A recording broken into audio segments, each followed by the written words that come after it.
आसीत किरात नगरे ब्राह्मणो ज्ञान दुर्बला देवराज इति ख्यातो विश्वस्तजन वचक्रकः। एक किरात नगर है, गांव का नाम किरात। वहां एक ब्राह्मण रहता है। उस ब्राह्मण के लिए एक बड़ा भयानक शब्द जोड़ा सूत जी ने, ज्ञान दुर्बला। जबकि ब्राह्मण ज्ञान दुर्लभ नहीं होता, ज्ञान प्रबल होता है। पर देवराज नाम का जो ब्राह्मण है वो ज्ञान दुर्बल है, उसमें ज्ञान नहीं है तो ब्राह्मण पर ज्ञान दुर्बल है। क्यों है? बोले अपने लोगों को ठग लेता है, अधर्म करता है। एक बार स्नान करने एक नदी पे चला गया और नदी पे स्नान कर रहा था, जबकि इसका विवाह हो चुका था। तालाब था, उसमें विवाह कर रहा था। एक स्त्री दिख गई इसको, उसका नाम था शोभावती। उस शोभावती वेश्या थी। इसने देखा, देखकर मोहित हो गया। बोले मैं तुमसे विवाह करना चाहता हूं। शोभावती बोली मुझसे? हाँ, पर तुम्हारा तो विवाह हो चुका है। बोले पर भी करना चाहता हूं। अच्छा ठीक है। उससे विवाह करके घर ले आया। बोली माता पिता को छोड़ दो। माता पिता छोड़ दिए, पत्नी को छोड़ दिया, अलग रहने लगा। और महाराज बोले मुझे धन चाहिए। धन भी घर से चुरा लाया, वो भी उसी को दे दिया। क्या कहें महाराज।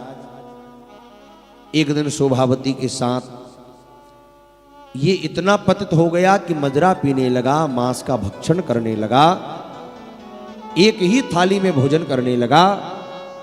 और महाराज इसने अपने माता पिता पत्नी का भी परित्याग कर दिया। एक दिन घूमता हुआ जब बूढ़ा हो गया, वेश्या छोड़कर चली गई। धन भी नहीं, शरीर जर्जर हो गया। कहीं घूमता घूमता घूमता प्रतिष्ठानपुर पहुंच गया। प्रतिष्ठानपुर जिसे आजकल कहते हैं झूंसी, प्रयागराज के पास एक स्थान है झूंसी। उसका शास्त्रों में नाम आया प्रतिष्ठानपुर। अब वो पहुंचा तो ऐसे ही कोई मंदिर था, जैसे यहां कथा चल रही है ऐसी वहां कथा चल रही थी।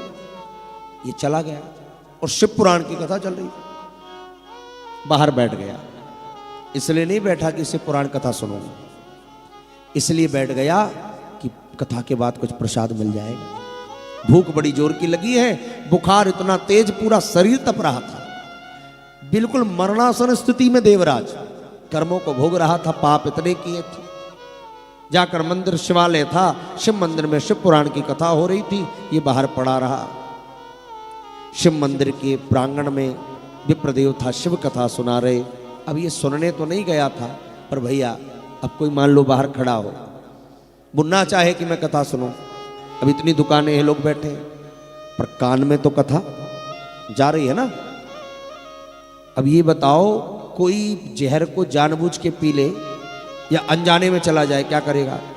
वो छोड़ेगा थोड़ी कि यार अनजाने में पी लिया, इसको छोड़ दो। ऐसी कथा जानबूझकर जो सुन रहा है उसी का तो कल्याण हो गई, पर जो अनजान में भी किसी के कान में ये कथा जा रही होगी, ये कथा उसका भी उद्धार करेगी, उसका भी उद्धार करेगी। वो बाहर बैठा बैठा कथा सुननी तो नहीं थी, लेकिन उस कान में जा रही थी। सुनता रहा, सुनता रहा। और महाराज उसकी मुखारविंद से कथा में शिव नाम ले रहे थे, ये भी मुख से लेने लगा। और 1 महीने तक वो कथा चली। पुराना समय था, लंबी कथाएं। 1 महीने तक वो कथा चली। 1 महीने तक बाहर बैठा रहा, उसको थोड़ा बहुत प्रसाद मिल जाता, वही खा लेता है। अब लोग कहते हैं मंदिर क्यों बनवाए जा रहे हैं इतने, लोग कहते हैं इतने मंदिर क्यों बनवाए जा रहे हैं। इतने देवालय, इतनी कथाओं की क्या जरूरत है? भैया एक मंदिर से कितने लोगों का घर चलता है? कितने भिखारी मंदिर के बाहर बैठे बैठे प्रसाद पाते हैं, लोग उन्हें कुछ दे जाते हैं, उनका पेट भरा जाता है। कितने लोगों का रोजगार मंदिर से जुड़ा है, लाइट वाला भी जुड़ा है। आज अच्छा ये कथा हो रही है, इस एक कथा से कितने लोगों का पेट भरा रहा है। एक किराने वाला का भी घर चल रहा है इस कथा से, एक फूल माला वाला भी पल रहा है, एक टेंट वाला भी पल रहा है, इस साउंड वाले को भी कुछ ना कुछ इस कथा से मिल रहा है। ये तो संगीत वाले, ब्राह्मण, जितने लोग इस कथा से जुड़े हैं, एक पत्ता भी आ रहा है, एक मिठाई भी एक दुकान से आ रही है, एक फल भी आ रहा है, तो इस कथा के माध्यम से कितने लोगों का रोजगार मिल रहा है। एक कथा कितने लोगों को रोजगार दे रही है, एक मंदिर कितने लोगों को काम दे रहा है। लोग कहते हैं क्या आवश्यकता है मंदिर की, क्या आवश्यकता है कथाओं की? भैया उस मंदिर के सहारे देवराज 1 महीने तक पड़ा रहा, 1 महीने तक उस मंदिर के प्रसाद को पाता रहा। 1 महीने के बाद इधर कथा पूरी हुई महाराज, और इधर उसने प्राण छोड़ दिए, उसी पापी ने, देवराज ने। लेकिन शिव की कथा को सुनने का चमत्कार यह हुआ कि मरते ही महाराज यमराज के दूत आए लेने, क्योंकि पापी था। इधर से यम के दूत चले आ रहे हैं, इसको यम फांस में बांध रहे हैं। इतने में भगवान शिव के दूत हाथ में त्रिशूल लिए, बड़ी बड़ी भस्म का त्रिपुंड लगाए हुए चले आए। रुद्राक्ष की माला गले में पड़ी है। देवराज ने देखा ये क्या है, एक तरफ यम के दूत, एक तरफ शिव के दूत खड़े हैं। देवराज समामोच्च विमाने परमाद्भुते, एक बड़ा सुंदर विमान लेकर आए हैं। उपवेश्य यदा दूतः कैलाशं गन्तुमुत्सुकाः। देवराज पापी को जो यमराज ले जा रहे थे यमपुरी में, इधर शिव के दूतों ने छुड़ा लिया।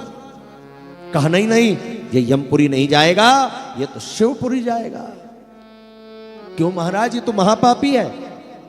बोले इससे हमें नहीं पता ये पापी है कि महापापी, इसने क्या किया? अरे इसने माता पिता अपनी पत्नी को भी छोड़ दिया, वैश्यागमन किया, और आप इसे शिवलोक ले जाने की बात करते हैं।